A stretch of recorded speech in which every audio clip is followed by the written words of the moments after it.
Et si la véritable alternative apéritive de 2026, c'était une boisson qu'on n'avait pas vu venir, le hard cider?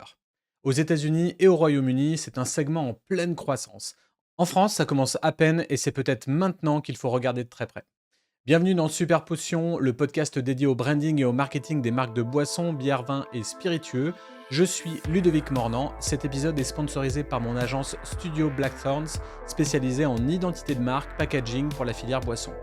Si vous aussi vous voulez sponsoriser l'émission et toucher les décideurs de votre filière, envoyez-moi un mail à contact@superpotion.fr. Aujourd'hui, je reçois Baptiste Isidoro, fondateur de Freya.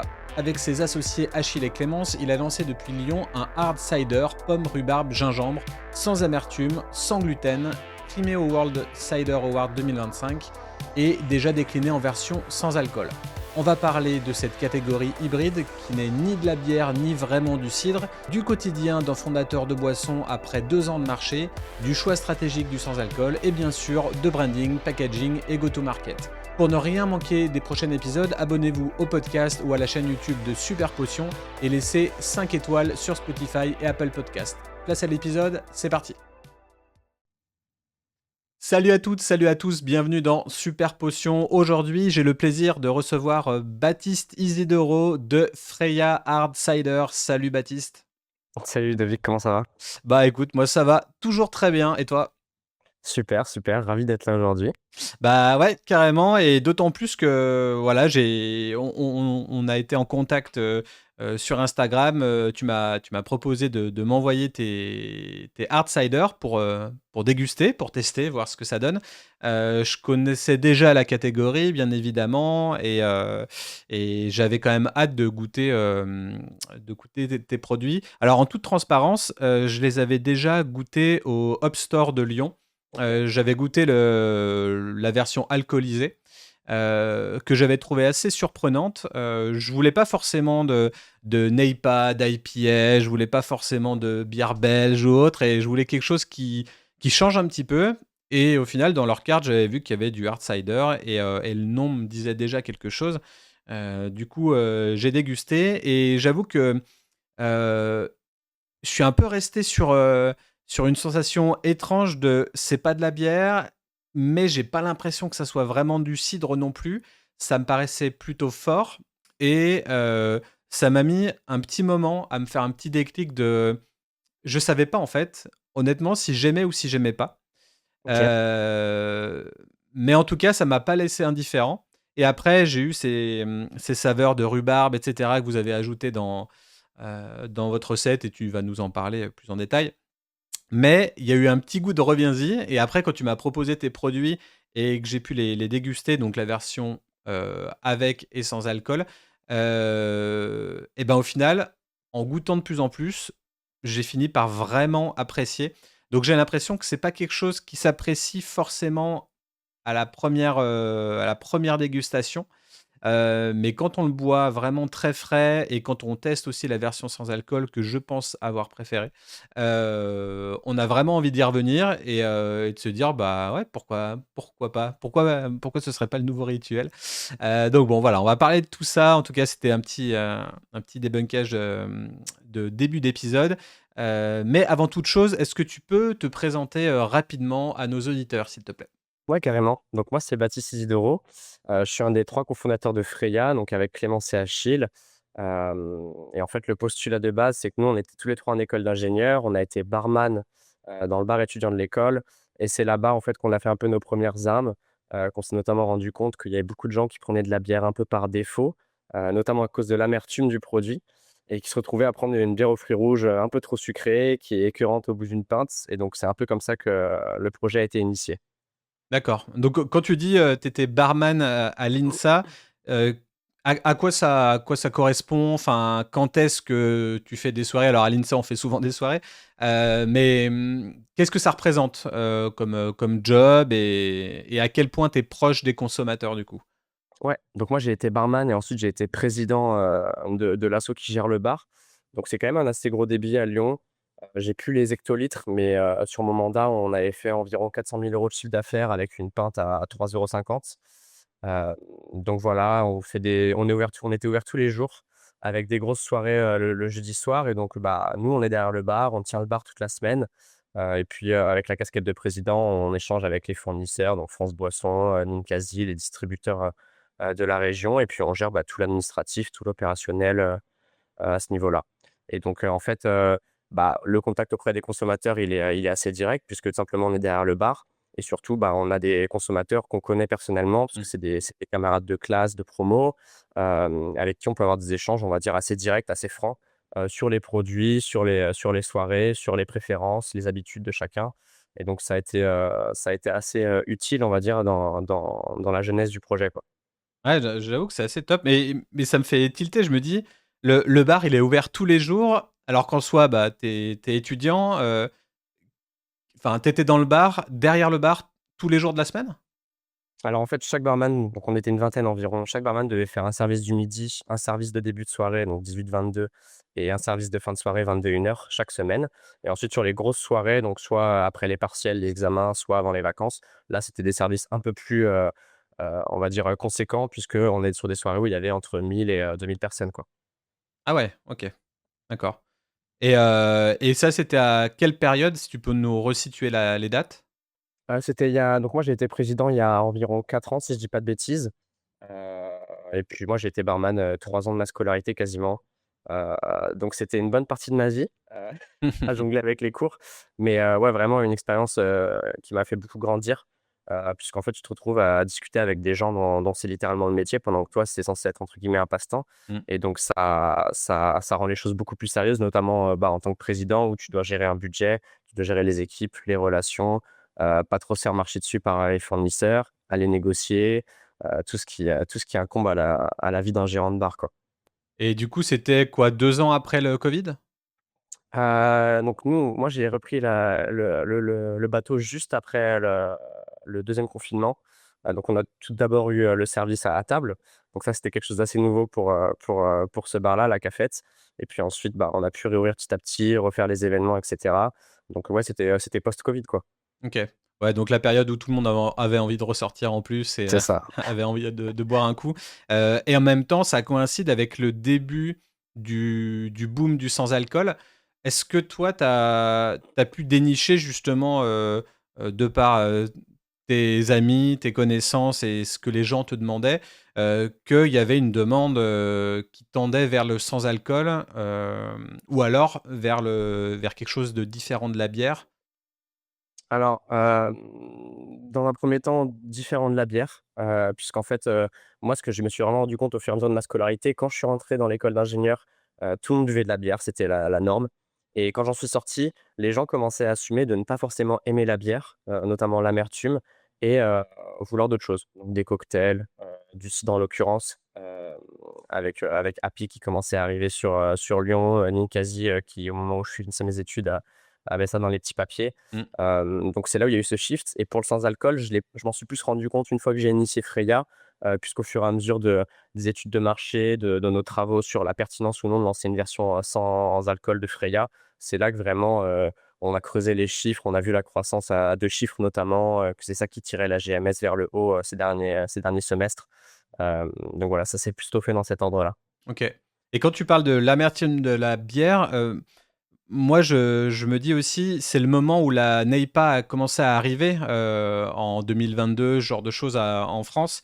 Hem, Tu pas vu une partie de la population qui commandait, se diriger vers cette offre-là? Alors je sais pas si toi tu la servais en pression ou derrière le bar, mais en tout cas, c'était l'alternative à la bière, amère que les gens commençaient à découvrir. Ouais, carrément. Voilà, dans un premier temps, il y avait vraiment la bière aux fruits rouges, classique, très sucrée, qui cache, l'alcool, l'amertume, voilà, qui est vraiment, sur un goût de bonbon, on va dire et ensuite les Neipa où là, vraiment, ça part un peu plus en freestyle. Il y a plein d'associations, pardon, avec des fruits, mangue, ananas, ce genre de choses, qu'on a vu arriver petit à petit et qui aujourd'hui, bah, est en plein boom, quoi.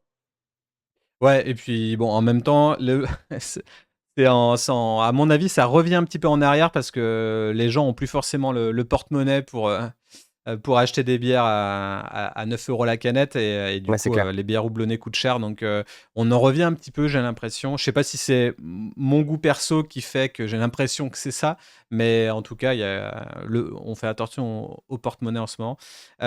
Donc pour revenir du coup sur le début de Freya, donc au final, Freya, c'est un projet d'incubation de l'INSA, c'est ça l'idée? C'est exactement ça. On a commencé à l'incubateur de l'INSA. Moi, initialement, je voulais, présenter, une idée révolutionnaire de douche, qui recycle l'eau et cetera et Ok. puis ensuite, il y avait, il y avait une personne qui était en mode: «Bah, moi, j'ai fait mon échange, en Écosse et là-bas, il y a moitié tireuse de cider, moitié tireuse de bière dans un bar et quand je suis revenu en France, bah, je pouvais plus faire la fête parce qu'il y avait plus, ces tireuses de cider et j'aime pas la bière». Donc on m'a dit: «Bah, toi, t'as été au bar, non?» On m'a mis sur le projet et ça a commencé comme ça. Donc on a fait la première incubation d'environ 5 mois à l'INSA, donc vraiment en mode bac à sable, on nous file un local, on nous file, un tout petit peu d'argent pour aller tester des prototypes, aller voir du monde, et cetera et puis ensuite à la fin de cette incubation, on s'est regardé dans les yeux, on s'est dit: «Bah, en vrai, il y a quelque chose». On avait déjà fait les premiers tests à ce moment-là justement à la Cafette avec 300 litres qui étaient partis en une soirée, sans aucun problème et on s'est dit: «Bon, on tente quelque chose» et donc pendant 1 an, on était en sous-marin un petit peu parce que Achille et Clémence faisaient, un master à l'EM Lyon, en alternance pendant 1 an. Donc moi, je continuais, voilà, tout ce qui était, trouver des fournisseurs, pérenniser la recette, commencer à tâter un petit peu le terrain, auprès des bars à Lyon et puis ensuite, au bout d'1 an, on s'est tous les 3 mis à temps plein sur le projet et on a continué donc une incubation à l'ISARA, qui est une école d'agroalimentaire à Lyon. Donc là, on a vraiment, arrêté la recette, on va dire et on l'a industrialisée et là, on vient de terminer une incubation, d'un peu plus d'1 an à l'EM Lyon, donc plus pour la dimension commerciale, avec tout ce qui incombe, au fait de vendre un produit sur le marché, quoi. Ok. Et du coup, en termes de recettes, il y a eu de la R&D pendant un moment? Enfin, qui s'en est occupé de la recette? Parce que je suppose que toi, tu fais une étude, tu allais partir dans autre chose. Au final, vous faites une recette de hard cider. Qui est à l'origine vraiment du produit, de son goût et de comment il est fait? Alors, donc initialement, on hésitait entre faire du cider ou du gin parce que c'était très en vogue à ce moment-là et puis on voulait quelque chose qu'on aromatise et le gin, ça s'y prête beaucoup. On s'est rendu compte que pour distiller en France, c'était très compliqué, donc on s'est rabattu sur le cider et ensuite à partir de là, on a regardé un petit peu ce qui se faisait, bah, dans les pays anglo-saxons qui sont souvent un petit peu en avance, je trouve, sur les boissons, sur l'exotisme, on va Bien dire, sûr, ouais. des boissons, notamment les NEIPA. Mmh. Et donc on a testé plusieurs choses. Les autres personnes de l'incubateur étaient clairement nos cobayes. Ils ont goûté des choses qui étaient pas bonnes du tout et donc petit à petit, le gingembre, forcément, il y avait l'influence des ginger beer, ce genre de choses Mmh. et la rhubarbe, justement, c'est quelque chose qu'on retrouvait dans les gins et donc on est arrivé à ce match-up un petit peu, heu, «unique» entre guillemets et puis, bah, à force d'itération où on testait différents dosages, différents arômes naturels ou extraits et cetera, on s'est arrêté à ça et donc en fait, au tout début, on était tous, on va dire, sur la recette et puis petit à petit, c'est Clémence, qui a récupéré cette partie-là un peu de R&D et aujourd'hui, c'est elle qui gère le produit de A à Z. C'est elle qui a géré l'adaptation à la version sans alcool et aussi, les futures recettes qu'on pourra potentiellement sortir avec Freya, quoi. D'accord. Et est-ce que tu as vu des vrais bénéfices à l'incubation, notamment peut-être des gros pièges qui ont été évités? Est-ce que tu peux nous parler un petit peu de ça? Alors des pièges, on n'en a pas tant rencontré que ça. Voilà, personne n'a essayé de nous la mettre à l'envers, pour l'instant. Mais ça a été très utile parce qu'en fait, bah, tu as toute cette démarche d'idéation au début, il y a personne qui va te dire, c'est une bonne ou une mauvaise idée. Voilà, tu vraiment, tu as le champ libre. Par contre, ce qui est très utile, c'est, de prévenir certaines étapes qui peuvent arriver dans un projet entrepreneurial, notamment le fait de pivoter.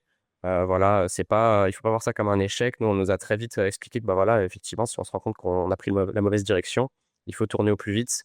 Nous, ça nous est pas arrivé, on n'a pas eu à pivoter de manière trop drastique. Mais ça, c'était très utile et puis ensuite, il y a tout l'accompagnement. Donc au début, c'est vraiment, de l'incubation, pour les «bébés» entre guillemets puisque, bah, voilà, on n'a jamais entrepris. Donc c'est tout ce qui va être éducation financière, éducation, sur, pourquoi c'est utile de faire une étude de marché, comment on crée un prototype, le fait d'aller très, très vite tester le prototype sur le terrain plutôt que surtout nous en tant qu'ingénieurs, on a envie de faire les choses bien. Donc on n'a pas envie de proposer un produit à moitié fait et en fait, c'est ce qu'il faut faire au début. Au début, il faut vraiment aller, sur le terrain, tester le produit même s'il n'est pas fini pour avoir des premiers retours, et vérifier qu'on avance dans la bonne direction. Donc ça a été très utile et puis ensuite, bah, L'incubation à l'ISARA, forcément, on était un step au-dessus parce que là, on parle de tout ce qui va être sécurité alimentaire, les process, HACCP, les choses comme ça, et cetera. Et la dimension plus commerciale, bah, là, c'est pour vraiment hem, sortir de sa zone de confort et aller chercher des choses qu'on n'a pas fait auparavant. Donc, se dire: «Bah, on est légitime à aller contacter tel acteur, alors qu'on est encore, au tout début». On nous explique comment fonctionne, bah, voilà, les prêts, les aides en France, toutes les choses comme ça qui peuvent faire avancer un projet. Donc non, c'est clair qu'il y a eu une grosse, grosse plus-value et je finirais par dire que, heu, notamment à l'EM, on avait, une mentor, hem avec qui on échange toujours d'ailleurs, qui elle, pour le coup, a vraiment apporté une plus-value, et ça permet surtout de prendre du recul, en fait, sur l'activité, sur les décisions, sur la manière de réfléchir, sur, les valeurs aussi, la mission de la boîte. Donc en fait, toute cette phase d'incubation, qui a duré quasiment 2 ans et demi en tout, elle a été clairement utile et bah, si j'ai un conseil à donner à des gens qui voudraient se lancer, c'est de regarder à ce niveau-là parce qu'il y en a qui existent, qui sont gratuits en plus, notamment pour les étudiants et à l'université. Donc il faut vraiment, aller chercher toute cette aide-là, parce qu'entreprendre en France, c'est super chouette, mais c'est plein de difficultés et ces acteurs-là, ils sont là justement pour aider, pour permettre à chacun de promouvoir son idée et nous, c'est comme ça qu'on l'a ressenti. En tout cas, vraiment beaucoup de bienveillance, beaucoup d'aide, de la mise en relation aussi et surtout de l'aide sur des thématiques qu'on n'avait jamais abordées en tant qu'ingénieur, quoi. Toute la dimension commerciale, on n'y connaissait rien du tout. Ouais. Et concernant le monde de la boisson, est-ce que c'est commun que des étudiants de l'INSA, se lancent là-dedans? Est-ce qu'il y a eu déjà des projets, dans cette filière? Est-ce que les mentors qui vous suivent, ont eu affaire à ce monde-là ou pas? Alors, au niveau de l'INSA, j'ai pas connaissance de projets agroalimentaires, notamment dans la boisson. C'est quelque chose qu'on a plus retrouvé, dans les écoles de commerce, des gens qui lancent des boissons, que ce soit des boissons sans alcool, Ouais, de la bière. Heu et puis pour autre chose, si je dis pas de bêtises, il me semble qu'il y en a un ou 2 des 3 qui a fait un tour à l'EM. J'ai un doute, mais il me semble que voilà, il y a eu ces relations-là. Donc plus, dans la dimension, école de commerce où on a vu ça, ouais. OK. Et au final, vos prototypes, vos échantillons, votre terrain de jeu, c'était directement le bar? Ou est-ce que vous aviez pas forcément le droit de servir ou faire tester ça? Ou peut-être que vous faisiez clandestinement, je sais pas? Non, non, rien de clandestin. Il y avait vraiment dès le départ, on essaie de faire les choses bien. Ouais, c'est clair que le bar a été vraiment le terrain de jeu parce qu'en fait, il se situait littéralement à 20 mètres de, l'incubateur et donc en fait, on a fait 2 soirées tests où on a testé le produit. Et puis à partir de là, on a créé la société et on a commencé à commercialiser donc il y a 1 an et demi. Et là, on est allé voir simplement, bah, des bars à Lyon en fait, soit des connaissances qu'on avait un tout petit peu, soit autrement juste du porte à porte, heu, en allant essayer de faire goûter le produit, demander des retours et puis ensuite essayer de voir s'il y avait pas moyen de moyenner justement et de rentrer, dans un frigo ou sur un bec, ce genre de choses. Et d'ailleurs, juste avant, le fait de faire goûter, déguster, toquer dans les premiers bars, hem, pourquoi le hard cider? Et est-ce que tu peux déjà nous expliquer la différence entre, un cidre classique et un hard cider? Parce que le hard cider, c'est pas de la bière, c'est pas vraiment du cidre, non plus à proprement parler. Est-ce que tu peux nous réexpliquer ce que c'est? Ouais, carrément. Donc dans les grandes lignes, le cidre, on va presser les pommes et on va laisser les ferments, naturellement présents sur la peau des pommes, fermenter le sucre du jus de pomme pour, le transformer en alcool et puis ensuite donc ça va durer, 1 à 3 mois et ensuite on a une période d'affinage encore, qui peut durer jusqu'à 3 mois et le hard cider, au contraire, on va presser les pommes et dans les 72 heures, on va dire globalement, on va rajouter des levures, soit de bière, soit d'autres choses, qui vont prendre le dessus sur les ferments naturels et eux, qui vont aller, eux, bah, du coup, consommer le sucre, faire de l'alcool, donc soit en plus grande quantité parce qu'il y a plus de tolérance, de la part de ces levures qu'on ajoute, hem et le gros point, nous, dans notre cas, c'est que ça va fermenter beaucoup plus vite. C'est-à-dire que, en 2 à 3 semaines, on a une fermentation, qui est réalisée et nous, par rapport au choix des levures qu'on a fait, on voulait se débarrasser notamment du côté un petit peu âpre, du cidre un petit peu fermier qu'on peut retrouver parfois Mmh, et que les gens, que les gens assimilent, souvent à de l'amertume. Parce que nous, vraiment, quand on a lancé Freya, notre postulat, c'était, on va faire une alternative qui soit pas trop sucrée, qui soit festive et qui soit sans amertume pour les consommateurs qui ont envie, bah, de consommer une boisson, dans le même cadre que la bière, mais qui n'en soit pas une. Et moins aigre que le cidre, au final. C'est ça, voilà. Parce que il y a beaucoup de le côté acidité pour les gens qui veulent aimer le cidre, il y en a certains qui l'aiment, mais qui n'y arrivent pas avec leur estomac ou autre parce que c'est un peu trop acide ou aigre et du coup, peut-être que là, tu rajoutes un peu de gourmandise et de rondeur. Hem et et vous avez fait une étude de positionnement pour voir, bah, qui a comme concurrent sur le marché? Est-ce que ça existe? Est-ce que ça peut marcher, sur le sol français ou lyonnais?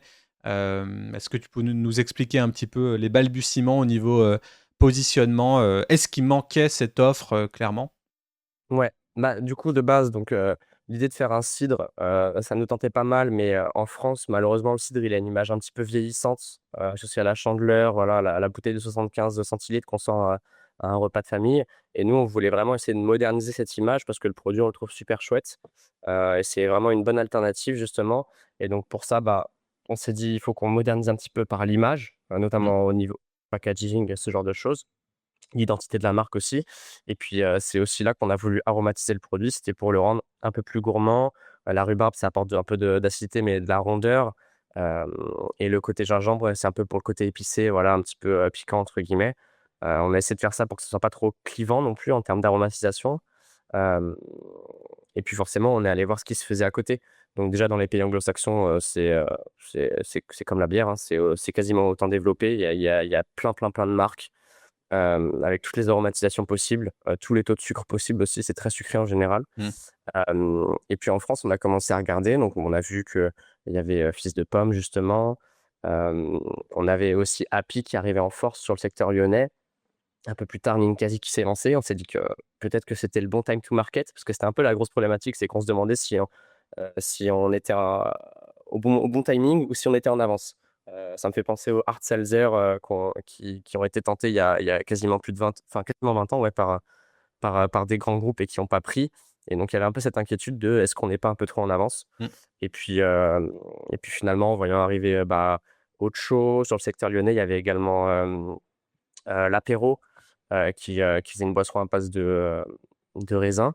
Et donc on s'est dit: «Bah, oui, a priori, le time to market, il a pas l'air, dégoûtant», et donc on s'est lancé et puis en fait, au vu des volumes qu'on arrive à faire dans des établissements, dans des salles de spectacle comme le Transborder ou même des festivals, heu, bah, en fait, on voit qu'il y a une traction du côté du consommateur, qui nous conforte dans l'idée que, c'est quelque chose de pertinent, au moins pour l'instant, on va dire. À voir si c'est juste une mode ou si ça va continuer plus tard, quoi. La version, tu veux dire, hard, le côté, alcoolisé qui manquait? Parce que vu qu'aussi on est dans une, effervescence du sans alcool, tu peux te dire: «Bon, bah, arriver avec un cidre qui fait, quasiment 7 degrés, c'est quand même, assez violent, faut le vouloir». Enfin, moi à l'époque, je buvais des 8-6 et c'était, bah, à 7,9 degrés. C'était quand même très violent. Alors, au final, on a fait des recettes maintenant, je sais pas si je peux dire bien meilleures, si je vais quand même le dire parce que c'est quand même bien meilleur. Mais il y a quand même cette vibe où le consommateur veut peut-être un peu moins d'alcool et au final, j'ai l'impression que arriver avec un cidre à 7 degrés, bah, c'est arrivé là où on ne s'y attend pas et ça fonctionne quand même. Bah, c'est sûr que, mis à part Ocho, donc qui a commencé à peu près 1 an avant nous, on voyait pas trop en France, ces produits-là. Donc c'est aussi, dans cette volonté de se différencier un petit peu qu'on a pris ce parti pris. Hem et moi, je dirais plus que c'est au niveau des habitudes de consommation. C'est-à-dire qu'en fait, maintenant, les gens, quand ils veulent faire la enfin, je dirais qu'ils font la fête moins souvent, mais quand ils la font «vraiment» entre guillemets. Donc on n'y voyait pas forcément un frein. Après, par la suite, on a effectivement certains établissements qui nous disent que c'est trop fort et qui souhaiteraient un produit un peu moins alcoolisé. Mais voilà, au début, on s'est dit: «On va un peu à contre-courant, on fait un cidre qui est plus fort, pour se distinguer un petit peu du cidre traditionnel». Et puis ensuite, comme pour, les retours consommateurs sur la version hard, on a eu, beaucoup de demandes consommateurs et même de certains gérants de bar, pour, une version sans alcool et c'est ça qui nous a incités à décliner en fait, avec la version 0 quoi. Et le zéro, il est 0,0. Il y a vraiment aucune trace Ouais, d'alcool. en fait, c'est un pétillant de pomme qu'on brand comme, un cider sans alcool. OK. On s'est beaucoup posé la question: «Est-ce qu'on fait de la désalcoolisation ou est-ce qu'on part d'un pétillant de pomme?» Heu, chaque, heu, chaque option avait ses avantages, ses inconvénients. Hem, on a choisi de pas faire de désalcoolisation parce que alors c'est personnel, hein, il y a aucune pique contre ceux qui font de la désalcoolisation. Nous, on trouvait que niveau écologie, c'était un peu dommage. Niveau financier aussi, ça coûtait plus cher de faire de la désalcoolisation et puis, finalement, avec l'aromatisation, on a réussi à faire une boisson qui goûterait un peu comme une boisson festive, alcoolisée, notamment grâce au gingembre, en partant d'un pétillant de pomme. Et la grosse contrainte qu'on avait avec le fait de partir d'un pétillant de pomme, c'est le taux de sucre, puisque le jus de pomme, ça peut atteindre 100 grammes par litre. Et on sait qu'en général, les personnes qui veulent pas boire d'alcool, soit c'est pour des raisons, personnelles, religieuses, soit c'est pour des raisons, bah, de bien-être, de De santé santé, ouais, non, et donc ils font attention au sucre. Donc forcément, ouais. heu, donc nous, on a fait un assemblage de pommes, peu sucrées, pour arriver à un taux, je crois qu'on est à 42 grammes, par litre, si je dis pas de bêtises. Ce qui est très OK par rapport aux soft, aux boissons sans alcool qu'on peut retrouver, dans un bar, quoi. Ouais, moi je l'ai trouvé honnêtement vraiment super bon et dégusté frais, c'est vraiment très cool. Je l'ai rapproché de la marque Guinguette du Coq Toqué, que j'apprécie aussi particulièrement et du coup je trouvais ça quand même, vraiment bien réussi. Et quand tu proposes ton produit, quand tu en parles aux gens, est-ce que tu emploies le mot hard cider? Parce que ça, j'ai l'impression que c'est une manière d'appeler, c'est un nom de catégorie, mais qui va parler, qu'aux initiés comme nous. Quand tu le présentes aux gens, est-ce que tu présentes ça comme du cidre, fort, du cidre, très alcoolisé, juste du cidre ou du hard cider? Ça aussi, ça a été une grosse problématique au début, quand on a initié le projet. On se demandait: «Est-ce qu'on dit: "C'est pas de la bière"? Est-ce qu'on dit: «C'est du cider"? Est-ce qu'on dit: «C'est du cidre»?» hem et en fait, ça dépend vraiment des personnes à qui tu t'adresses. Donc c'est-à-dire que OK. maintenant, notre pitch, on va dire de base, c'est on arrive, on dit: «Voilà, salut Freya, c'est du hard cider». C'est quasiment comme du cidre. Selon si c'est quelqu'un à qui, on a beaucoup de temps, on précise, la différence dans la fabrication. Sinon, on s'arrête là et puis on va tout de suite switcher sur, bah, le degré d'alcool, l'aromatisation, enfin les différents avantages que propose la boisson et donc en fait, effectivement, on s'est rendu compte que même parmi les gérants de bar, il y en a plein qui connaissent pas du tout le cider. Donc effectivement, le discours a été adapté au fur et à mesure du temps, mais aujourd'hui, on se présente quand même comme du cider, en précisant que c'est grossièrement comme du cidre pour raccrocher les gens à quelque chose qu'ils connaissent et puis ensuite on déroule les avantages, pourquoi on l'a fait, enfin pitch classique d'un produit, quoi. Mmh. Et je trouve que ce qui est intéressant dans le cider, c'est le côté craft et le côté craft, c'est toute cette mouvance, un petit peu, artisanale, authentique qu'on a envie de plus en plus de retrouver et le fait de se dire que on ajoute des levures, ça fait penser au process de la création de bière et les, consommateurs deviennent beaucoup plus aguerris, beaucoup plus connaisseurs aujourd'hui, en termes de bière. Ce qui fait que dire que tu apportes quasiment un process de bière dans la fabrication du cidre, j'ai l'impression que c'est un peu hype au final, la manière de faire ça, plutôt qu'avoir le côté un peu ancestral de la recette. Enfin, dis-moi si je me trompe, mais il y a cette vision-là que je trouve. Hype, je sais pas, mais effectivement, en général, ça interpelle. Typiquement, il y a pas longtemps, on a fait le Lyon Beer Festival. C'est l'occasion de croiser beaucoup de consommateurs et puis effectivement, en fait, quand on leur dit, voilà, on fait du cider, c'est comme du cidre, mais dans la fabrication, on est un peu à la croisée, du cidre et de la bière. Effectivement, ça interpelle en général, ça crée un petit peu, la curiosité, l'interrogation. Donc c'est aussi une manière pour nous de rester dans la mémoire des gens. Donc c'est sûr que ça a un petit avantage, ouais. Et heu et oui, et puis après il y a aussi l'avènement, j'ai l'impression qu'on est à la croisée des chemins et c'est un petit peu ce mix de frontières floues qu'on voit depuis peut-être, 4-5 ans maintenant. C'est que tu as des cidres, IPA, tu as l'IPA qui devient limite une catégorie en soi, plus qu'un style de bière. Tu as la même chose avec le boom des ginger beer, des tonics et des sodas, qui deviennent de plus en plus craft. Donc j'ai l'impression qu'il y a vraiment de la place pour ce créneau-là et vous avez fait le choix de venir du coup avec une gamme de 2 produits pour l'instant. Donc, en final, c'est la même recette qui est déclinée en sans alcool et avec alcool, si je comprends bien? Ouais, c'est ça. Effectivement, comme tu dis, on a vraiment, plein, plein, plein de produits qui sortent tous les jours avec plein de directions artistiques différentes, on va dire. Malgré le fait qu'il y ait de moins en moins de microbrasseries en France, suite au covid, et après le gros boom qu'on avait, on va dire, il y a 10 ans, J'ai l'impression que les gens ont jamais été aussi créatifs, on va dire, dans les associations et puisque justement les gens ont un peu moins de pouvoir d'achat quand ils sortent, on sent qu'ils veulent vraiment se faire plaisir, avoir une expérience de consommation et donc ça pousse aussi les brasseurs, que ça soit de la bière, du cidre, à tenter des choses un peu plus uniques, même si c'est pour un seul brassin one shot.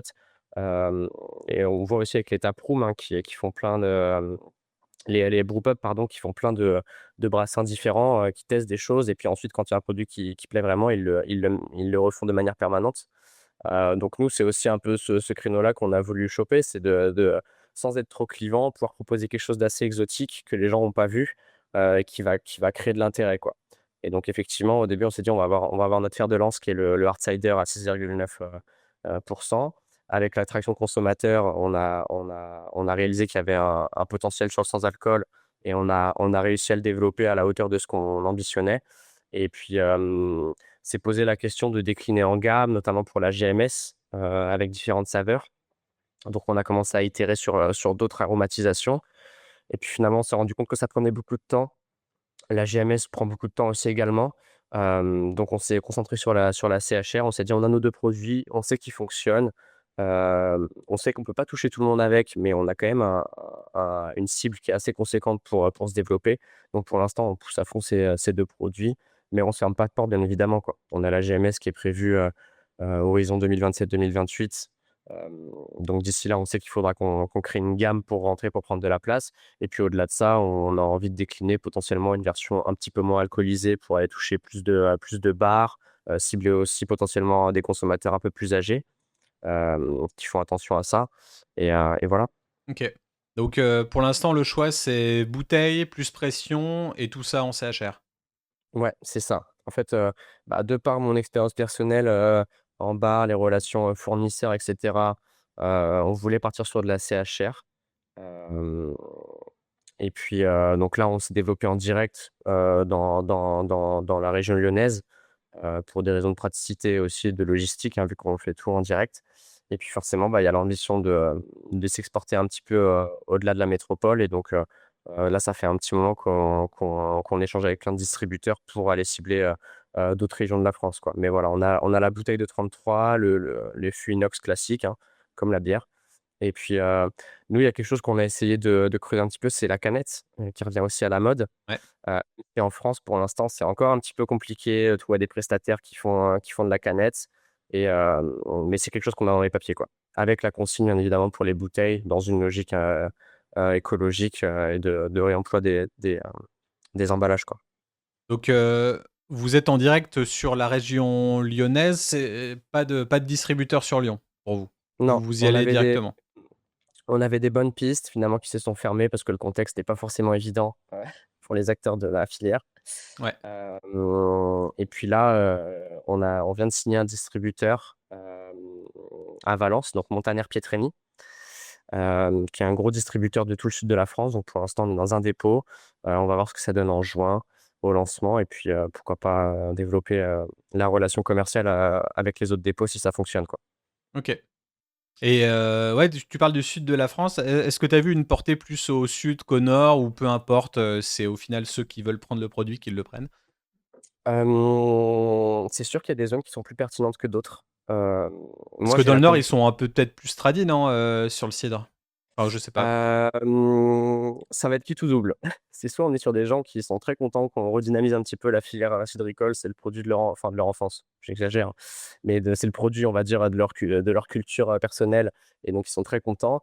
Soit au contraire, on bafoue un petit peu, la manière de faire du cidre, ancestral, en rajoutant des levures de bière et donc c'est pas du cidre. Donc c'est assez clivé, mais en vrai on a quand même enfin il y a personne qui est méchant avec nous, hein.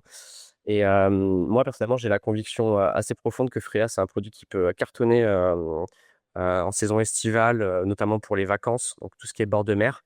Ouais. On a vu beaucoup de traction, donc on a fait pas mal de tests, à travers des agents, commerciaux indépendants, au Touquet, en Bretagne, dans le sud de la France, à Marseille. On a fait un festival là, il y a 2 semaines où c'était un peu un crash test aussi, voir si ça plaisait. Spoiler, ça plaît beaucoup parce que justement c'est très fruité, quand c'est frais, c'est très rafraîchissant, un peu comme une blanche, citronnée, qu'on pourrait boire en terrasse. Donc il y a de l'attraction à ce niveau-là. Et puis ensuite, bah, forcément, on a toqué un peu toutes les portes et typiquement Valence, c'était pas dans notre bingo, mais en fait l'acteur, sent, qu'il y a un potentiel et donc en fait on le suit, quoi. Ouais, non, mais et puis il reste encore tellement de bars, tu vois? J'étais à Marseille le week-end dernier. Enfin, les bars, honnêtement, autour du Vieux-Port et tout ce qu'ils vont servir, c'est vraiment, de la Heineken de base avec, du coca et enfin, on est encore mine de rien, dans les années, 2000 quoi. J'ai l'impression il y a énormément de choses à faire, énormément de cartes à updater là avec des nouvelles recettes comme les vôtres et oui, tu fais bien de t'y attaquer. Et du coup, c'est toi qui t'occupes du commerce vous êtes 3 donc comment vous gérez votre planning? Ouais, alors au début, c'est moi qui gérais la dimension commerciale, et puis enfin, de par un peu mon passif, justement au bar de l'école et puis finalement, en fait, Achille, au fur et à mesure, il prenait vraiment goût à cette activité. Il faut savoir qu'on fait tous les 3 du commercial, hem et justement, ça plaît beaucoup aux gens quand on leur dit ça, mais c'est Achille maintenant qui a les rênes, on va dire, de la dimension commerciale. Moi, je suis plus sur le volet marketing, communication maintenant. Parce que j'ai un passif aussi de photographe vidéaste et Clémence qui gère toutes les relations, fournisseurs, la R&D, donc tout ce qui va être plutôt le produit, quoi. Donc on a scindé de plus en plus les différentes missions de chacun, mais en soi, étant donné que ça fait 2 ans qu'on existe, il y a quand même un droit de regard, on discute de toutes les décisions ensemble. On a encore le temps de faire ça, on va dire. Donc il y a quand même une influence de chacun sur les décisions, dans chaque domaine, quoi. Et vous êtes dans combien de points de vente pour l'instant, sur Lyon? Alors à Lyon, on a environ 25 points de vente, donc que du direct et là l'ambition, c'est vraiment d'aller chercher, des distributeurs pour scaler, on va dire, sur ce nombre d'établissements, puisqu'en fait on le voit, hein, de par le contexte actuel, c'est dur de rentrer dans les bars. Je pense que ça fait quand même déjà un petit peu de temps que c'est le cas, soit parce que les bars sont, sous contrat avec des distributeurs, soit parce que, leur contexte économique est délicat et ils veulent pas prendre de risques et donc nous, on a réussi à rentrer. Là où on est rentré, en général, on a commencé en bouteille et puis ensuite on a switché en fût parce que le produit plaisait. On a l'exemple d'un bar auquel on faisait, 20 cartons de 12 par mois et on a switché en fût, et aujourd'hui on fait 7 fûts par semaine. OK. Hem, donc en fait, au niveau des consommateurs, on sait que ça marche, il y a pas de souci. Le 1er frein, c'est les gérants qui sont un petit peu frileux parfois parce que, bah, justement, ils sont habitués à vendre de la Heineken, du Coca, des produits très traditionnels. Ils tiennent un établissement depuis des années et ils ont pas forcément envie de changer leurs habitudes, soit par confort, soit parce qu'ils ont peur, du risque, ce qui est complètement compréhensible au vu du contexte et après le 3e frein, bah, forcément, c'est les distributeurs parce que il y a un gros pourcentage de bars qui, travaillent avec les distributeurs et donc qui s'approvisionnent exclusivement chez eux, quoi. Et les distribs, ils ont quoi actuellement? Ils ont la mordue, par exemple? On va avoir la mordue, mais on n'a pas l'impression qu'il y a un gros développement. C'est-à-dire que ça a été créé en 2017, si je dis pas de bêtises. C'est pas mal dans Paris, Ouais, c'est assez mais vieux, nous, mais ça se pareil, voit moins, à part sur des affiches 4x3, de temps en temps pendant l'été, mais bah, ouais, je pense que enfin, c'est mon ressenti personnel, peut-être que je me trompe, mais j'ai l'impression qu'ils sont quand même pas mal présents à Paris, de par aussi je crois que c'est Agrial qui les a rachetés, si je dis pas de bêtises. ouais. Ils sont présents sur des événements, des festivals, mais autrement, j'ai l'impression que c'est plus des initiatives, locales.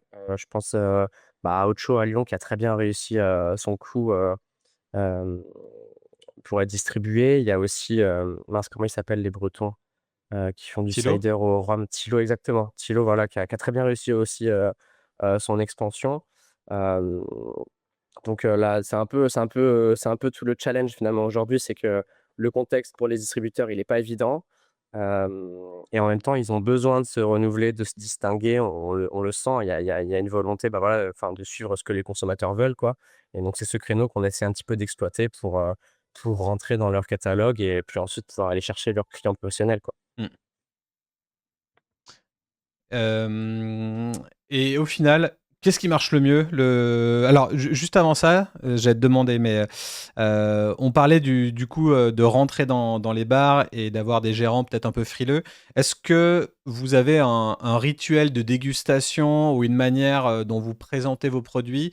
Euh, Qu'est-ce que disent les gérants quand ils découvrent et comment vous leur faites accepter un premier test en, en CHR? Alors, de par le fait qu'on y aille en direct et qu'on n'arrive pas, pour un rendez-vous, fournisseur, avec une tournée, commerciale commune avec un distributeur, c'est toujours au petit bonheur la chance, bien évidemment. Hem, donc soit on va pouvoir déguster en direct, avec le gérant, soit on va laisser l'échantillon, soit on va nous dire de repasser et on va repasser 4 fois avant de réussir à faire la dégustation. C'est vraiment très variable. C'est un exercice qui est qui demande beaucoup de patience quand même. Mm. Et puis ensuite, bah, nous, aujourd'hui, du coup, on va proposer des échantillons. Hem, Souvent, ce qu'on propose aussi, c'est de leur donner un carton gratuitement pour qu'ils testent, de le vendre auprès de leurs consommateurs, voir si ça fonctionne. Et enfin, ensuite, on va pérenniser un petit peu ça avec, bah, au début, forcément, une offre potentiellement de gratuité. Hem, donc je sais pas, ça va être du 7+1, des choses comme ça. Et puis ensuite, selon si ça fonctionne, on va conserver ou pas des offres de gratuité, ça fonctionne beaucoup. Et ensuite, un gros avantage qu'on a quand même à faire du direct, c'est qu'on est assez réactif. C'est-à-dire qu'en général, si un bar nous commande, pour le lendemain ou pour le surlendemain, on est complètement capable de faire ça. Et ça joue beaucoup. Quand on a initié le projet, en fait, on s'est aussi rendu compte que le cidre en pression, ça fonctionnait, mais que les gérants étaient très frileux parce qu'il y avait beaucoup de ruptures. Heu, Comme je le disais, Ouais. un cidre, ça prend du temps à être produit. Et donc s'il est victime de son succès, ça peut être assez néfaste pour le gérant de bar, notamment en pression, parce qu'on immobilise un bec. Mm. Et donc ça aussi, c'est un angle d'attaque qu'on a et qui fonctionne bien, c'est de leur dire: «Bah, alors, déjà, on travaille avec un sous-traitant qui a une capacité de production, assez conséquente. Et surtout, en fait, si demain on est en rupture, bah, dans 3 semaines, on a des fûts». Donc il y a cette réactivité qui nous permet aussi de prendre des parts de marché. Et puis, bah, forcément, là, avec l'arrivée du distributeur, Montaner, bah, il va y avoir des tournées commerciales en commun. Donc on arrive avec plus de poids autour de la table, des possibilités de faire des efforts, en commun avec le distributeur, pour pousser le produit. Et en fait, c'est un peu prétentieux ce que je vais dire, mais ce qu'on observe sur le terrain, c'est qu'une fois qu'on arrive à mettre le produit dans le bar et qu'on arrive à le mettre en avant, donc qu'il soit pas, tout en bas de la carte, qu'il soit à côté des bières, comme une pression classique quoi, ça prend. Mm. Ça prend. Et à partir de là, ça déroule. Donc ça, c'est assez chouette et ça facilite, justement le réachat. On a un taux de réachat qui est assez chouette et qui nous conforte dans l'idée qu'en fait, tout le challenge maintenant, c'est d'être plus distribué, D'être hem, présent, ouais. pour répandre le produit, quoi. Et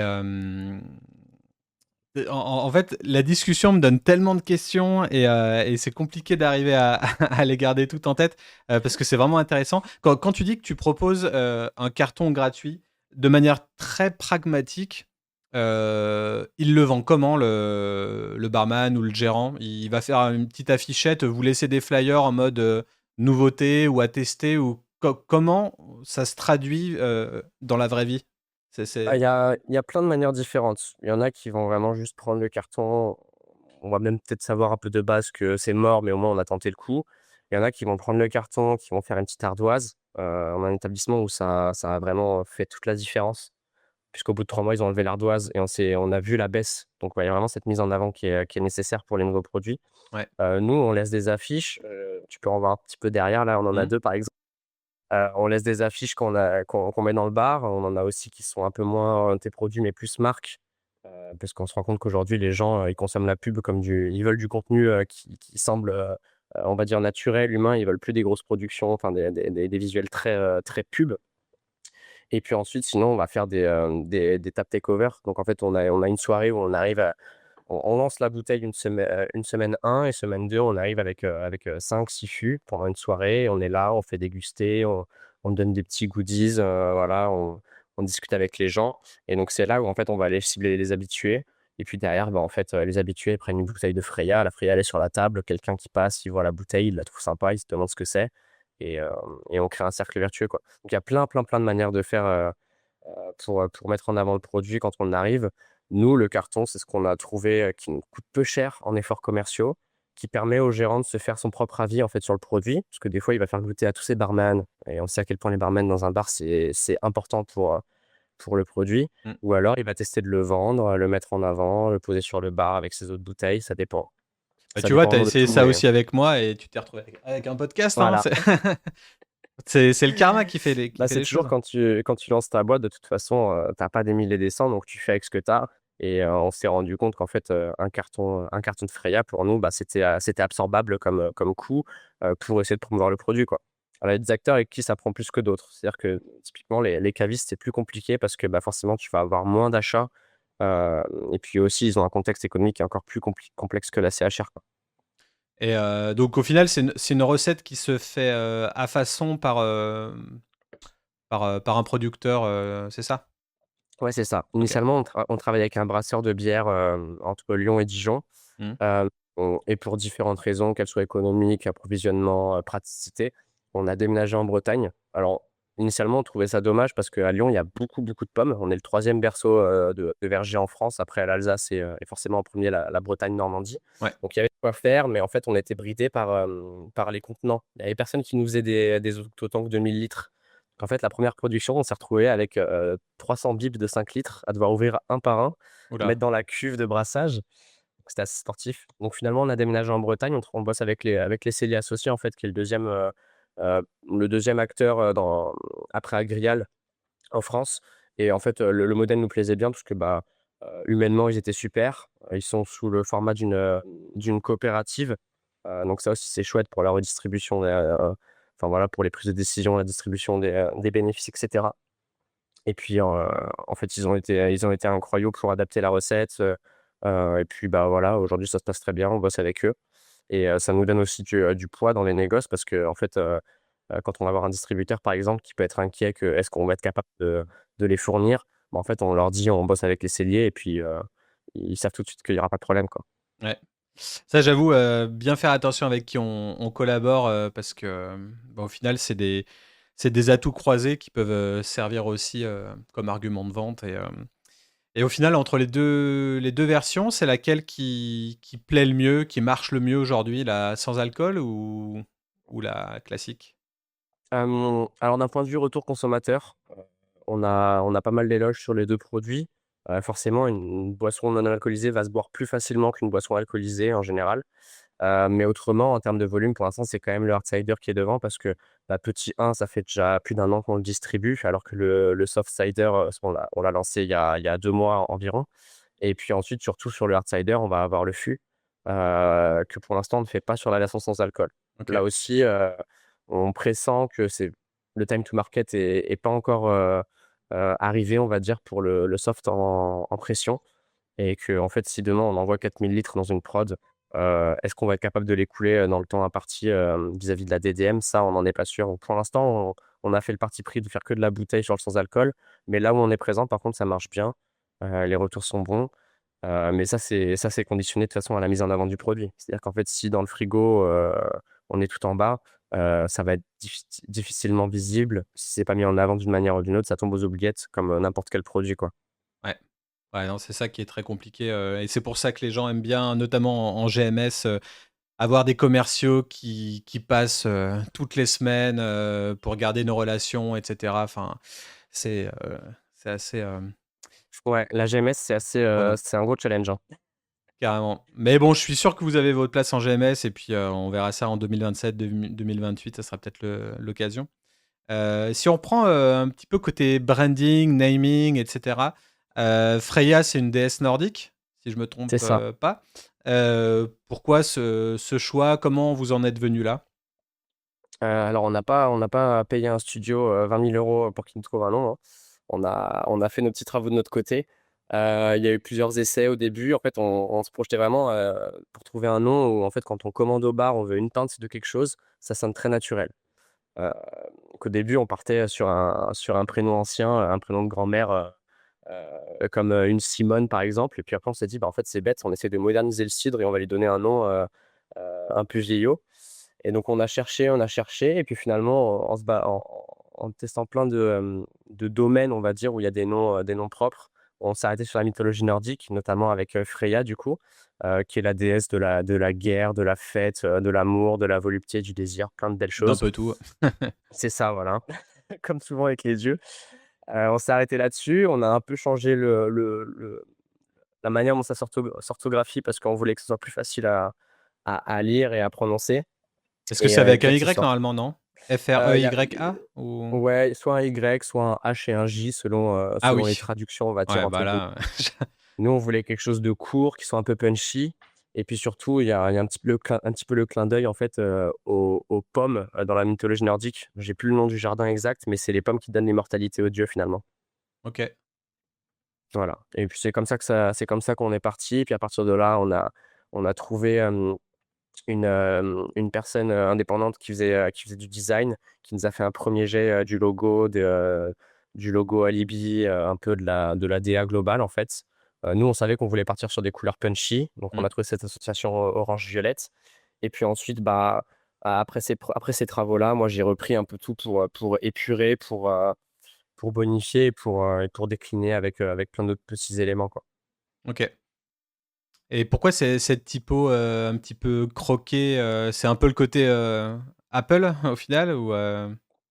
Franchement, je vais pas enlever, je vais rendre à César ce qui appartient à César. Ça, c'est vraiment la designeuse, nous, on voulait quelque chose d'assez bold, on va dire, de base dans le logo Ouais, et la graphiste avec qui on a travaillé a envoyé un premier jet qui ressemblait grossièrement à ça et on a tout de suite accroché, hem et on a décidé de partir là-dessus et puis, bah, forcément, il y a le visage qu'on voit sur la face avant et également la déesse, qui est sur le t-shirt là.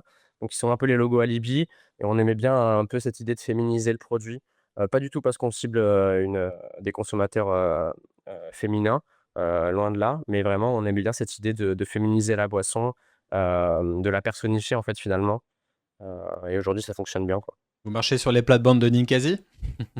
Un petit peu, ouais, un petit peu. Alors, c'est on va dire un peu au hasard dans le sens où, moi initialement je savais même pas que c'était une déesse, Ninkasi, mais il y a quand même cette idée, effectivement, il y a ces similitudes, on peut pas le nier, ouais.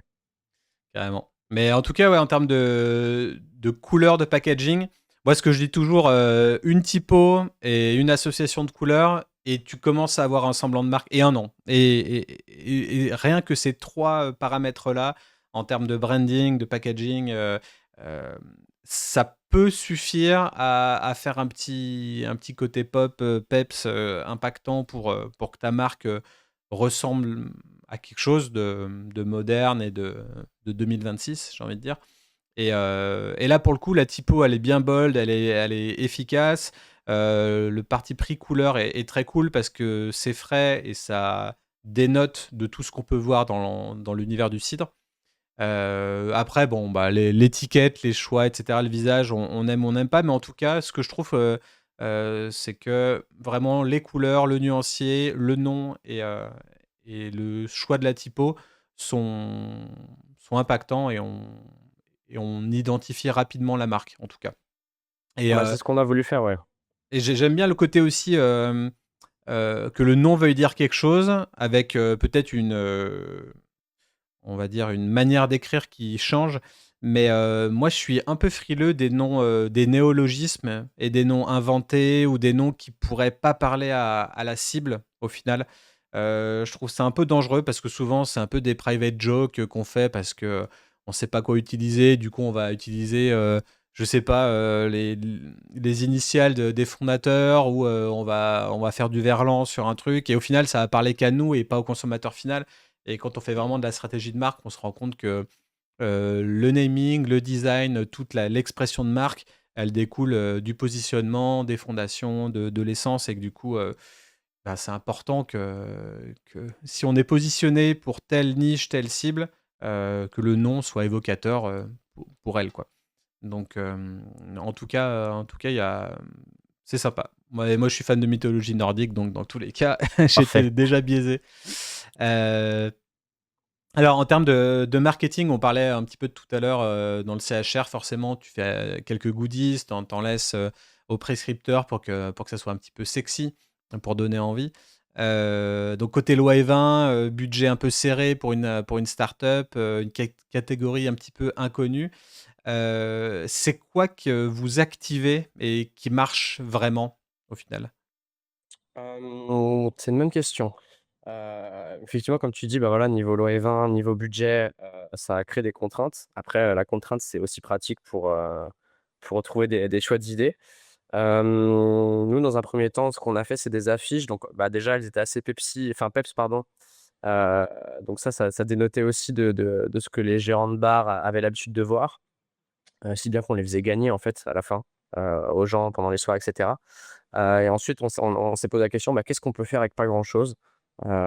Et qui soit un peu différent des autres. Voilà, on voulait pas forcément faire des ouvre-bouteilles, des briquets, comme on en voit partout. Et en fait, on a eu l'idée de se dire: «Bah, ça coûte combien des graines de pommes?» Des graines de pommier, ça coûte combien? Et puis on s'est rendu compte qu'en fait, c'était très peu cher. Et donc ce qu'on a fait, c'est qu'on a acheté, des milliers de graines de pommiers bonsaï. Comme ça, pas d'excuses pour les gens qui habitent en appartement, et on a commencé à les offrir aux gens. Donc un petit sachet avec 5 graines de pommier pour être sûr que ça prenne, et dedans un petit QR code qui ramène vers notre Instagram, où à la une, il y a une story qui permet de un tuto 5 étapes, planter son pommier, quoi.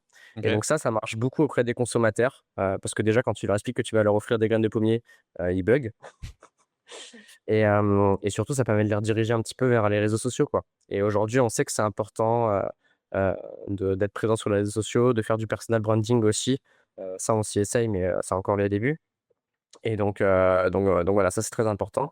Et puis ensuite, pour les animations, les gens, ils aiment bien avoir de la couleur, ce genre de choses. Donc là aussi, on a repris le violet et le orange et on a fait une roue, en fait, un peu de tombola où, on laisse tourner les gens, on laisse, tourner la roue aux gens, hem et ils sont contents, et ça a un petit côté enfantin et cetera, quoi. Et donc ça, c'est pour le côté consommateur. OK. Et ensuite pour le côté pro, bah, il y a le classique, leur fournir de la PLV, donc par exemple des verres, ce genre de choses, des sous-verres, voilà, quoi. Mmh. Ouais, en termes de c'est toujours compliqué, hein, pour la loi Evin d'arriver à parler de festivités, sans trop le montrer, sans trop le dire non plus, mais en le suggérant. Et ça me fait penser aussi à tout ce que fait Ninkasi au fait qu'il soit proche de toute la scène musicale. Là, tu disais tout à l'heure que vous étiez, enfin, tu parlais du Transborder tout à l'heure, qui est une salle de concert, très connue à Lyon. Et qu'on voit là dans votre catégorie «Ils nous font confiance». Hem, tu t'es pas dit avec ce nom Freya, le côté un petit peu arty, alternatif que, vous pouviez cibler, potentiellement les salles de concert, type, épicerie moderne, Rock and Eat et tout ce qui a trait de près, ou de loin, à la musique? Je sais pas s'il y a une niche là-dedans ou pas? J'avoue qu'on n'a pas particulièrement ciblé, les festivals, tout ce qui est lié à la musique par rapport, au nom Freya. Par contre, on a eu conscience assez vite que, c'est une boisson qui pourrait plaire. Dans les festivals notamment, bah, le problème, c'est que souvent tu as 3-4 bières à la pression qui vont être assez génériques et tu as pas grand chose d'autre à côté, quoi. Et donc c'est là aussi on a mis un coup de cravache. C'est Clémence qui gère justement la dimension commerciale, pour les événements. Et hem et donc on a réussi, bah, avec un peu les relations de l'INSA, à rentrer à 2 festivals de l'INSA, donc les 24 heures de l'INSA, qui est le plus gros festival étudiant de France, Mmh. avec environ, 10 000 participants par soir, voire même 12 000, je crois. Et ensuite le carnaval humanitaire, qui a une dimension en plus, écologique, et qui lui dure sur une semaine. Et donc ça a été un peu nos premiers crash tests. Ça a très bien marché, parce qu'en fait c'est simple, tu arrives sur une carte où il y a 4 produits, donc le choix il est beaucoup plus vite fait. Si les Ouais. gens ne veulent pas de la bière, ils prennent de la Freya. Alors il se trouve aussi qu'ils en reprenaient ensuite, donc ça c'est toujours, gratifiant. Donc c'est comme ça qu'on a fait. Et du coup après on a mis le paquet pour essayer de débaucher d'autres festivals, notamment celui à Marseille, parce que, c'est un moyen de faire du volume quand on commence. On a beau avoir du réachat, de la rotation, bah, vu qu'on n'a pas énormément d'établissements, ces événements-là, ça fait beaucoup de volume d'un coup, donc ça fait un boost dans le chiffre d'affaires et pour la trésorerie. Et puis même au-delà, ça pour l'image de la marque, c'est super, quoi. Tu arrives à un endroit où, les gens ils vont voir ton logo, toute la soirée, enfin c'est vraiment une belle, mise en avant. Après forcément de là à faire ce que fait Ninkasi avec le Music Lab, propulser des artistes et cetera, forcément on n'en est pas là vis-à-vis du budget. Mais ouais, c'est sûr que la culture en fait, la culture par rapport à Freya, c'est hyper pertinent. Et il y a cette notion, bah, tu vois, un peu locale, un petit peu plus moderne, où il y a des partis pris, et ça effectivement, ça marche pas mal. Et vous avez gagné aussi un World Cider Award, la médaille d'argent, Est-ce que tu peux nous expliquer, alors déjà, pourquoi on voit pas forcément ce macaron-là sur votre packaging? Ouais. Ça, c'est peut-être problème de coût, il faut imprimer des badges, etc. Qu'est-ce que ça apporte niveau conso et niveau attachement à la marque ou preuve sociale pour l'acheter? Est-ce que ça vous a servi? Est-ce que ça vous a fait de la notoriété? Est-ce que tu le conseilles? Ouais, alors, pour reprendre dans l'ordre de tes questions, on le met sur les bouteilles, mais qu'on va proposer, donc on a une GMS. Je t'ai menti un petit peu, hein. Depuis 1 an, on a un Intermarché, où ça tourne pas mal, donc là, on fait l'effort de mettre les stickers à la main, OK. mais autrement, en fait, c'était assez compliqué niveau logistique de rajouter ça dans la ligne de prod, on va dire, de notre partenaire et puis surtout, effectivement, il y a ce coût un petit peu, hem ou vu que pour l'instant, on est dans des bars où les gens, bah, souvent la Freya, elle leur est servie dans un verre et ensuite la bouteille, elle reste au bar, ou des choses comme ça. On n'a pas jugé pertinent de le mettre. Nous, on les met les étiquettes sur, voilà, la GMS et les commandes qu'on envoie, directement chez les gens puisque, on a aussi une boutique en ligne pour livrer partout en France. Et en termes de retombées sur cette, médaille, je ne sais pas si on arrive à sentir une vraie différence côté consommateur. Parce que de toute façon, notre challenge de A à Z, nous, c'est que la personne, elle goûte le produit. Par contre, au niveau des acteurs, donc tout ce qui est financeurs, les gens à qui tu fais du réseau, les distributeurs et cetera, tout ce secteur-là, ça donne du crédit, par contre. Parce qu'en fait, même si c'est pas la médaille d'or, même s'ils connaissent pas particulièrement le concours potentiellement, en fait, du fait qu'il y ait des acteurs extérieurs qui aient validé le produit, heu, Mmh. sur une base, bah, objective, hein, hem, ça les rassure et puis surtout, ça donne un petit peu de cachet, quoi. Je sais qu'on avait discuté beaucoup avec Calix, qui est un des créateurs de Sober Spirit. Ouais.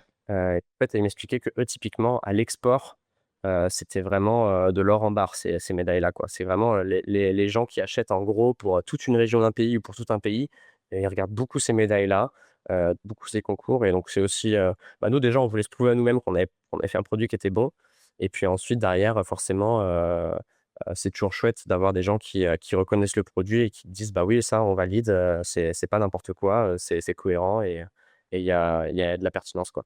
Et ça coûte cher, Ça dépend des concours, ça dépend dans combien de catégories tu t'inscris aussi. pour celui-là, là? Hem, Celui-là, je dirais de l'ordre, tout frais compris avec l'envoi, potentiellement la douane, ce genre de choses, je pense qu'on doit être autour des 400 €, OK. quelque chose comme ça. Donc, en soi, bah, quand on lance un projet, ça peut paraître cher et en même temps, c'est quelque chose qui pourra rester à vie sur le produit. Mmh. Hem, donc nous, on a trouvé ça pertinent. Là, cette année, on a reconduit avec la version sans alcool. On va tester, de voir si on arrive à avoir une médaille. Hem, donc en vrai, oui, ça sur l'instant, ça fait un peu cher quand on lance une marque et qu'on fait attention à ses sous, mais en soi, heu, essayer d'en avoir au moins un, ça peut être vraiment utile au développement de la marque. OK. Non, mais en tout cas, c'est très complet tout ça. Avant de terminer le podcast, j'aimerais bien qu'on parle du quotidien d'un fondateur de boisson. C'est quoi la réalité du job, si on filtre rien, les galères, et cetera? Toi, ça a été quoi ta plus grosse galère opérationnelle, ou autre, sur ce projet? C'est une bonne question. Bah, ouais, typiquement au festival dernier, on avait des tireuses, push to tap. Donc tu rentres le verre et tu viens percuter, une tige qui touche le fond du verre. Donc ça déjà, ça envoie à une explosion, on va dire un petit peu et donc sur un produit très carbonaté comme le nôtre, c'est pas très évident, Ouais. tirer une pinte d'un coup et surtout, ils nous avaient fourni, du gaz mixte, pas que du 100 CO2 et du coup l'azote dans le gaz mixte ne se mélangeait pas et donc on s'est retrouvés pendant une soirée, au lieu de faire la promotion de la marque sur le terrain, aller faire goûter aux gens, à tirer des pintes pour essayer de faire des demi-pintes qu'on resservait l'une dans l'autre ensuite, donc ça, c'était assez sportif. Ah merde, Non, ouais. des grosses galères, ça va être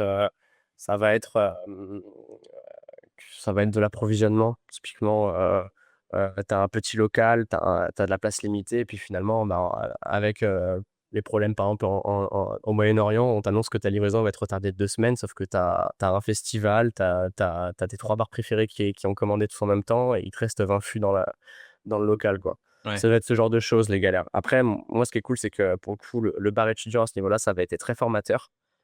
puisque c'était vraiment tout, mon travail, c'était surtout de l'opérationnel, gérer en live, les galères avec les consommateurs, la sécurité, le débit. Donc ça, j'étais déjà pas mal formé et j'ai une appétence pour ce genre de choses. Mais ouais, le quotidien, c'est, bah, beaucoup de mails, du téléphone, tenter de contacter des clients, vérifier que tout se passe bien au niveau de la production, regarder un petit peu aussi les prévisions financières quand même. Ça, c'est quand même le nerf de la guerre en général, la finance dans les startups, dans les jeunes entreprises, on va dire. Et puis après, du travail un peu plus à long terme où on va, bah, se dire: «Bah, voilà, là, on en est là. Comment on fait pour arriver à tel endroit?» Essayer de prévoir un petit peu, heu, par exemple, je prends l'exemple d'une nouvelle recette. Il faut pas se lever un jour et se dire: «Je vais faire une nouvelle recette». Il faut se lever un jour, se dire: «Bah, voilà, en fait, j'ai pour objectif d'être en GMS dans 2 ans. Comment je fais?» Et en fait, de prévoir, 6 mois, 1 an à l'avance, qu'on veut une nouvelle recette parce qu'il y a toutes ces étapes d'idéation, d'itération sur des prototypes, d'aller-retour, d'aller-retour avec le sous-traitant pour vérifier que c'est faisable. Enfin voilà, c'est des choses qui prennent du temps. Donc en fait, il faut quand même pas mal prévoir sur différents aspects. Mmh. Et puis après, nous, à notre échelle, ça va être aussi, bah, rajouter des livraisons, des événements. Là, on a un festival, encore ce week-end, bah, voilà, on va se tenir prêt si jamais ils ont besoin de recommander parce qu'ils sont en rupture. Heu, voilà quoi, c'est gérer des petites galères du quotidien et aussi, je dirais qu'une des grandes difficultés et c'est là où typiquement le mentorat qu'on avait avec l'incubation, c'était utile, c'est, la prise de recul. En fait, il y a personne qui va te dire, «Tu fais n'importe quoi, tu fais mal ton taf», c'est donc c'est très utile pour prendre du recul et donc il y a aussi ces mises en abîme, on va dire un petit peu où typiquement, bah, on fait un point hebdomadaire pour vérifier ce qu'on va faire chacun, ce qu'on a fait la semaine d'avant et s'il y a des points bloquants et puis ensuite, une fois par mois, on se pose vraiment tous les 3 de manière un peu plus informelle, où on discute, bah, voilà, ce mois-ci, j'ai c'est ça s'est bien passé, ça s'est mal passé, comment on voit un peu, les 3 prochains mois, un petit peu de prévision quoi et surtout prendre un peu la température de chacun parce qu'il y a aussi l'humain derrière la boîte et étant donné que pour l'instant on est 3 fondateurs, bah, en fait s'il y a une personne sur les 3 qui va pas bien, bah, c'est un tiers de la boîte qui tourne plus et à notre échelle c'est pas envisageable quoi. Mmh. Ouais, non, ça, c'est clair. Et du coup, tu pas envie de retourner à tes douches, écolo? Bah, non parce que de toute façon il y a des mecs de l'INSA Toulouse qui ont eu la même idée en même temps que moi et eux ils ont fait ce projet-là. OK. Et même des copains à moi qui finalement, ont lancé, un boîtier connecté qui permet de réduire la consommation, enfin bref. J'ai pas envie de retourner à l'ingénierie dans le sens où, j'ai pris goût à ça. Moi, j'ai toujours aimé, tester des choses, un peu en dehors de ce que je fais de base et aujourd'hui, en vrai, je suis content de me lever le matin et ça, c'est quelque chose, que j'ai ressenti dès le début du projet et que je sentais pas forcément, à 100 dans mes études et donc ça m'a conforté dans l'idée qu'il fallait que je teste ce truc, quoi. C'est aussi ça qui m'a aidé à me lancer personnellement et je suis content de me lever le matin, je suis fatigué quand je me couche le soir donc je pense que je Tu mènes une je fais belle bien mes vie. journées et ouais, je suis content de ça, quoi. Top. Et est-ce que tu rêverais d'un rachat, au final ou tu pro indépendance? J'ai pas d'avis tranché sur la question, j'ai pas une appétence, on va dire plus enfin, pour l'avidité, enfin voilà, pour l'argent et cetera. Forcément, il faut aussi gagner sa vie. Si demain, il y a un acteur qui veut, entrer au capital et qui nous permet de nous développer, de croître et cetera, bah, je peux trouver ça pertinent, quoi. L'idée, c'est pas forcément de bootstrap une boîte de A à Z. S'il y a quelqu'un qui peut venir, nous aider en échange d'une part du gâteau, bah, on étudiera forcément l'option. Enfin nous moi je trouve ça cohérent comme ça en tout cas. OK, top. Et ben, Baptiste, merci pour cette conversation. C'était assez enrichissant et bravo pour tout ce que vous avez construit avec tes collègues. Bon bah, merci à toi Hem pour ton temps en tout cas. Donc voilà, si vous nous écoutez encore, vous pouvez découvrir Freya sur freya-drink.fr. Commander. Est-ce qu'on peut commander en ligne? Je vois un petit panier Ouais, sur le on peut site. commander en Ouais, on ligne. peut commander en ligne. Il y a une promo en plus, c'est marqué. Et sinon, les points de vente sur Lyon. Et puis, bah, Inch'Allah, bientôt à Valence et via les distributeurs dans le sud de la France. Et voilà, si vous avez une marque de boisson et que vous voulez transformer votre branding en référence de catégorie, vous savez me trouver, Studio Black Sounds. Et moi, je vous dis très vite dans Super Potion. Allez, ciao Salut. ciao.